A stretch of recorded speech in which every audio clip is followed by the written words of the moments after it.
ser simples vítima e pode passar a responder a um processo penal militar como autor de conduta criminosa, tá? E por fim, galerinha, parágrafo, a modalidade culposa. Se a apresentação ou remessa decorre de culpa, detenção de até 6 meses. Ou seja, no nosso caso aqui, José, ele pode agir de 3 maneiras. Ele pode agir, né? Então deixemos João. Então olha só, José pode agir de 3 maneiras.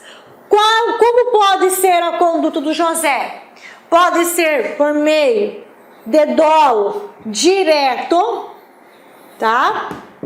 Pode ser por meio de dolo eventual, que é o nosso dolo indireto, e pode se dar por meio de culpa, belezinha? Ainda mais, o José poderá ou não receber uma pena agravada. José poderá ou não receber uma pena agravada. Então, olha só que legal. José pode praticar uma das condutas descritas no caput, tá? Deste crime, deste artigo, a título de dolo direto. Ou seja, ele tem o desejo, ele tem a intenção direta e reta de fazer com que o terceiro de boa fé assine um documento inexato, ok?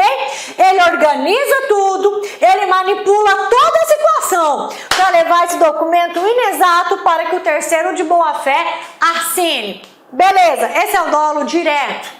Dolo indireto é quando o autor da conduta do 332 não orquestra toda essa situação. Ele não tem diretamente o desejo de fazer com que o terceiro de boa fé assine esse documento. Ele apenas assume o risco de fazer com que terceiro de boa fé dê ok em um documento inexato, em um documento irregular. Ele olha aquele documento e fala, olha, parece que essa nota de despesa não está batendo, mas eu vou entregar mesmo assim. Esse é o dolo eventual. Ele não tinha diretamente a intenção de fazer com que o terceiro de boa fé assinasse aquela nota. Ok? Mas ele, ao momento que ele envia essa nota inequívoca, ele assume o risco de dar causa ao resultado criminoso. Beleza? Agora, a título de culpa. A título de culpa é quando por uma negligência do autor, por uma desídia, por um descuido, o autor não percebeu que aquele documento está inexato. Não percebeu que aquele documento contém erros, né? E leva esse documento para que terceiro de boa fé assine, certo? Então, neste caso, o autor, ele já não teve o desejo, não teve a intenção para que terceiro de boa fé assinasse um documento equivocado, inexato, nem tampouco assumiu o risco. Ele agiu com negligência, ele agiu ou por negligência, não conferiu melhor o documento, ou por imprudência, né? Na pressa entregou o documento para que terceiro de boa fé assinasse, como esse documento estivesse certo, ok? Então olha só que legal, na culpa, como que o autor aqui age na culpa? Ele entrega um documento inexato para que terceiro de boa fé assine, imaginando que esse documento está exato. É assim que age-se por culpa, ok? O autor desta conduta, ele pode ou não receber uma pena agravada. Quando que ele vai receber uma pena agravada? Quando o terceiro de boa fé tiver prejuízo material ou tiver que responder a processo penal militar. Se o terceiro de boa fé não tiver nenhum prejuízo material com isso, nem tampouco responder por processo penal militar, não há que se falar em agravação da pena para o autor do artigo 332, ok? Também é bem tranquilinho de compreender em que consiste essa conduta, tá? Então, olha só, o crime sob análise representa a conduta do autor do crime que, valendo-se da boa-fé, valendo-se da confiança do funcionário da instituição militar, lhe apresenta documentos inexatos, lhe apresenta documentos irregulares, que causam prejuízo, lógico, à administração militar, ok? Então não se esqueçam, nós temos um terceiro de boa-fé que vai assinar, que vai ratificar um documento irregular ou inexato. E essa ratificação, essa assinatura neste documento causa prejuízo à administração pública militar, tá? Agora vamos para a classificação. Aqui, ó, colocamos culpa em caixa alta em uma cor diferente. Por quê? Porque é raro, né, os crimes contra a administração militar que admitem a modalidade culposa. São raros os que admitem. Vamos lá. Quem é o sujeito ativo? É qualquer pessoa, tá? Sujeito passivo continua sempre a administração militar, sempre.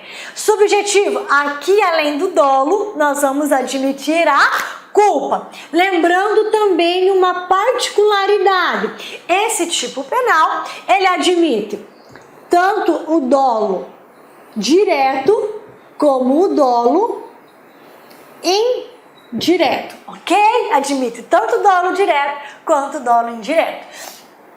O elemento objetivo, a conduta é apresentar a terceiro de boa-fé documento irregular ou inexato.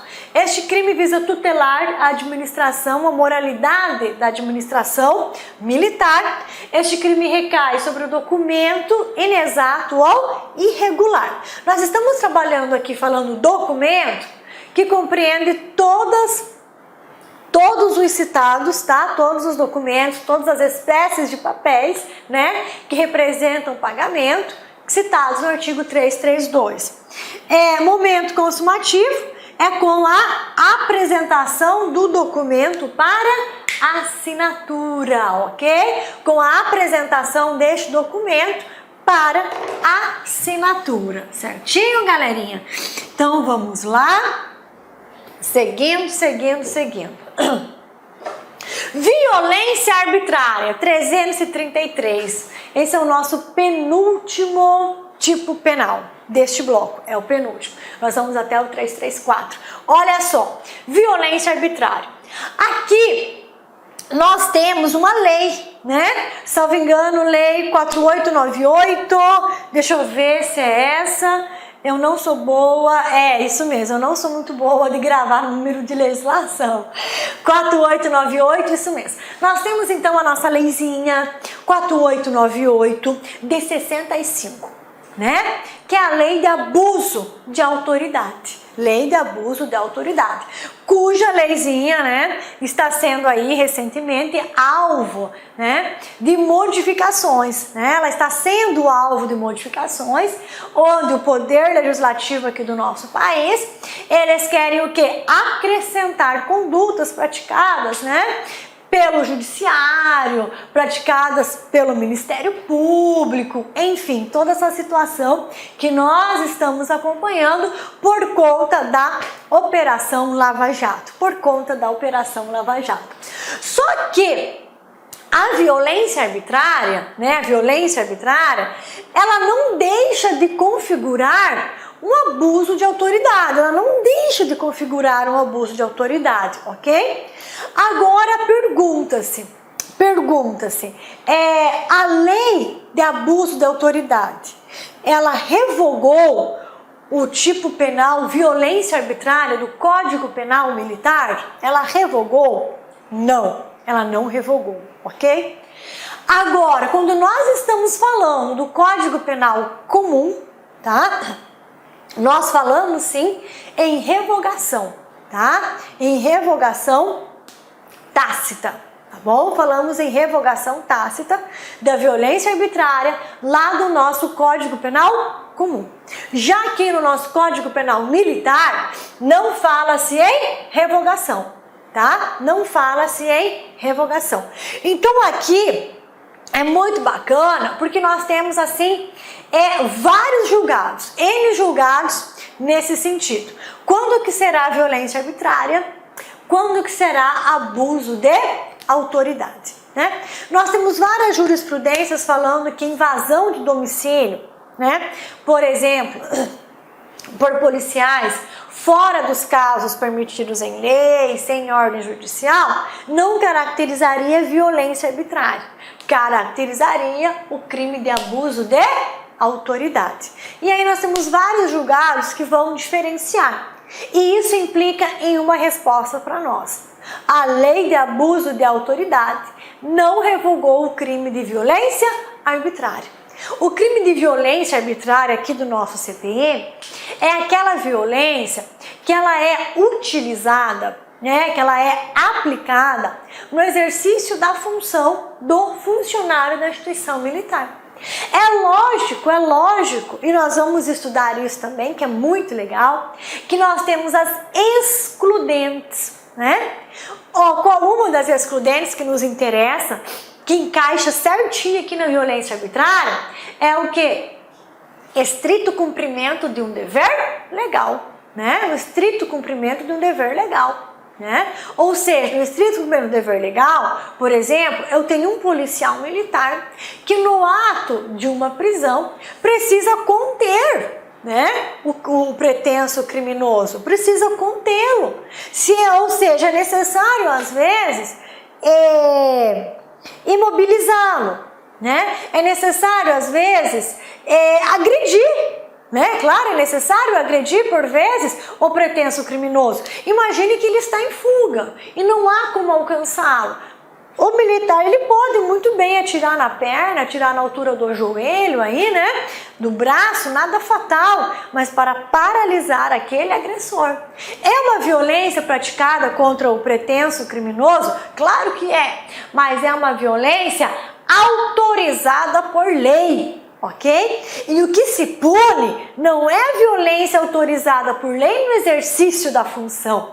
O que se pune é a violência arbitrária. O que se pune é a violência desnecessária. A violência desnecessária, ela é punível, tá? Agora, aquela violência necessária, tá? No exercício da função legal do policial militar, essa ela não é punida pelo direito penal militar brasileiro, ok? Certinho? Nem tampouco configura abuso de autoridade. Nem tampouco configura abuso de autoridade. Mas nós vamos estudar também todas essas excludentes. Eu amo teoria do crime, amo teoria do crime.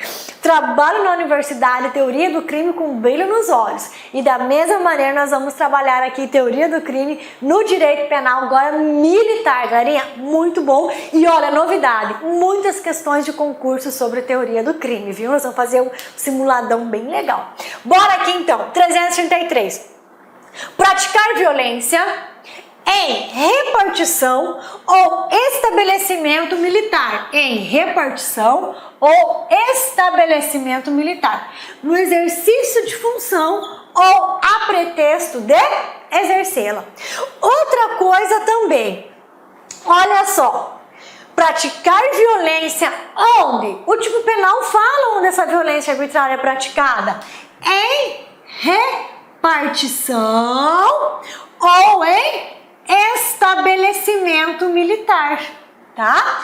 Quando o militar estiver no exercício da sua função. Então, uma das particulares deste crime é que essa violência desnecessária, ela só pode ser praticada em repartição ou em estabelecimento militar, ok?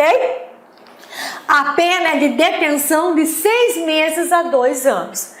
Além da correspondente à violência. Além da correspondente à violência. Ou seja, quando nós lemos esse além da correspondente a violência, significa o quê?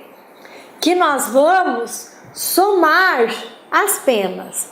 Nós vamos diferenciar as condutas.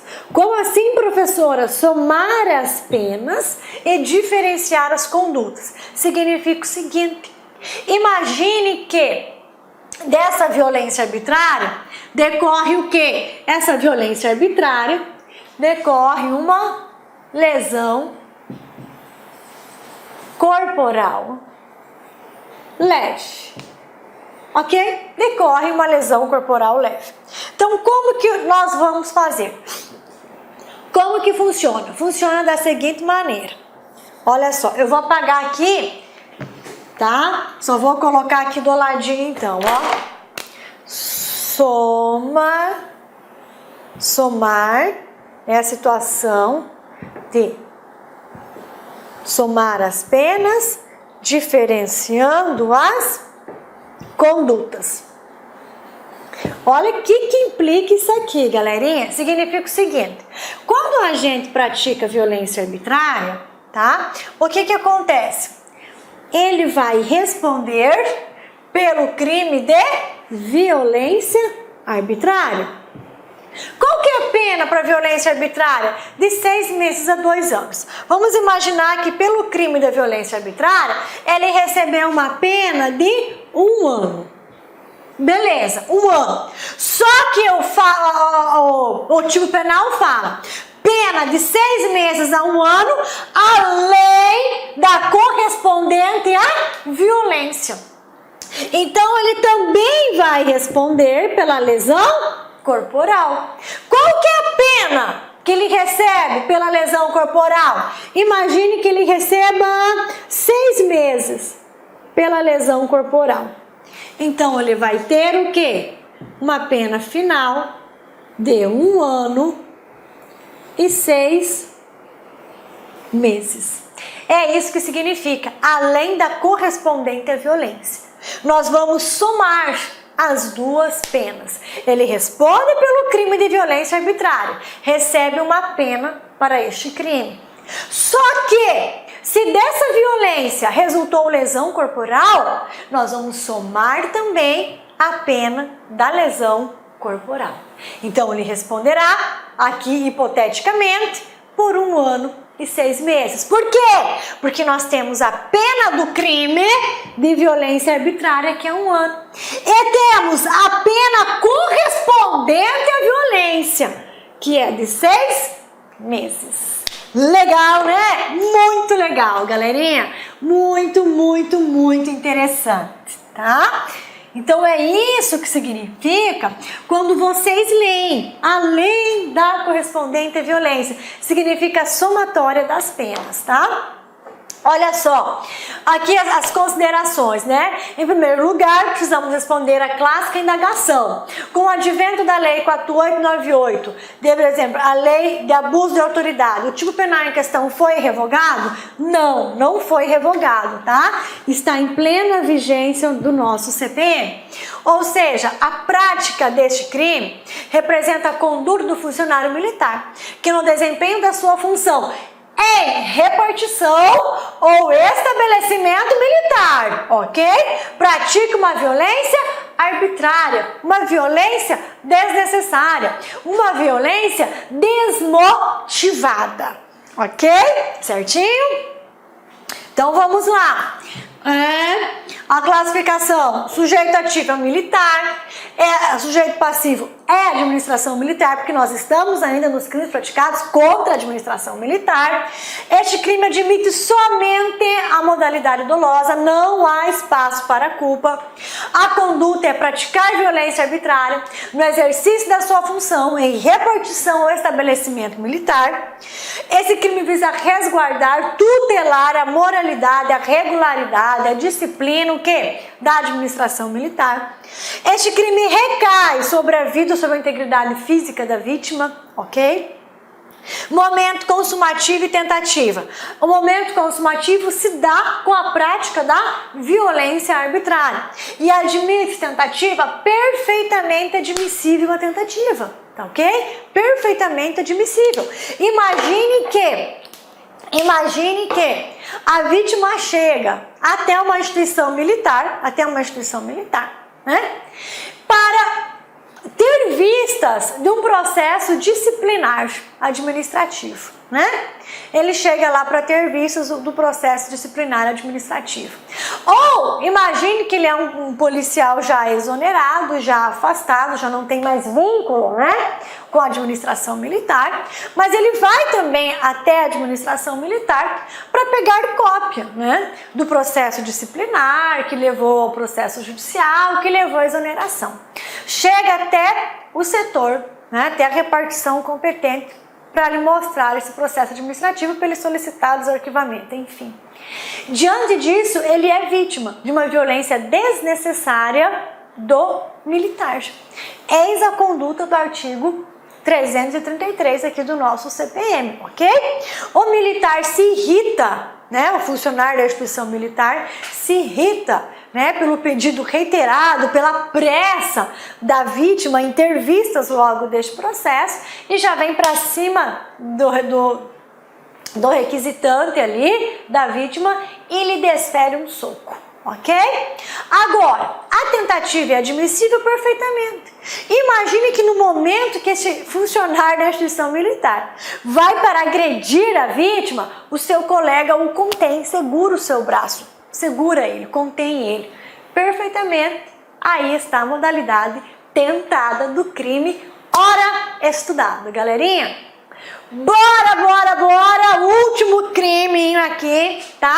Deste bloco de crimes. O último. Podem respirar, mas nós já vamos vir em seguida. Sabe com o quê?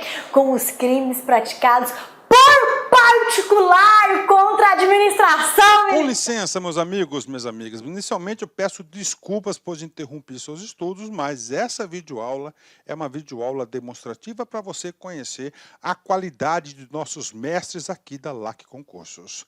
Eu sou o professor LAC, especialista em concursos públicos, que somente em 2022 eu já fui aprovado em 7 concursos públicos. É isso mesmo, em 2022 sou especialista em concurso público e eu estou aqui para te ajudar nessa caminhada do concurso da Polícia Militar do Estado da Bahia e também do Corpo de Bombeiros Militar.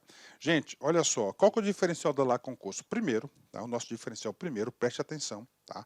Primeiro, nós temos uma ferramenta pedagógica chamada Personal Coach. Personal significa pessoal, coach significa treinador. Então aqui você tem um treinador pessoal de concursos. Essa metodologia ela é baseada em técnicas de administração e ferramentas de administração, mais precisamente administração por resultados. Ou seja, todo dia você tem uma meta de estudos, é isso mesmo. Todo dia você tem uma meta de estudos. Papo sério, se você se matricular, se você cumprir as nossas orientações pedagógicas, se você assistir às nossas videoaulas, ou essas videoaulas da internet e muito mais lá no nosso site, claro, completas, eu tenho certeza que você ficará competitivo e você terá reais chances de aprovação. Em 2019, nós tivemos também um concurso aí da PM da Bahia, na qual a gente teve aí dezenas de alunos aprovados. Inclusive, nós fizemos aí uma playlist no YouTube super vencedora, né? Super vencedora para a galera, né? Professor, quanto custa? Olha só, preço promocional. Apenas 10 parcelas de R$ 25,00. Curso completaço, super atualizado, item a item do digital, acesso imediato com foco na banca da FCC. Então venha estudar conosco aqui na LAC Concurso.